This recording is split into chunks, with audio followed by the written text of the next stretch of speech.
Сәлем достар, бүгін сіздермен бір жасағаннан шығатын өте дәмді қимақтарды дайындайтын боламыз. Ең алдымен ыдысқа 3 жұмыртқаны жарып, венчиктің көмегімен көпіргенше араластырамыз. Үстіне тұз, қант және де 1 стакан сүтті қосып, тағы да жақсылап араластырамыз. Одан соң ұнды міндетті түрде електен өткізіп қосамыз. Содан соң үстіне 1 стакан сүтті қосып, артынша сұйық майымызды қосамыз. Барлығын жақсылап араластырамыз. Соңында массамызды араластыра отырып, 1 стакан ыстық қайнап тұрған суды қосамыз. Біздің массамыз осындай сұйық болып шығады.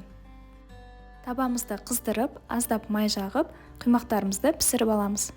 Шеттері қызара бастаған кезде аударып, екінші жағын пісіреміз.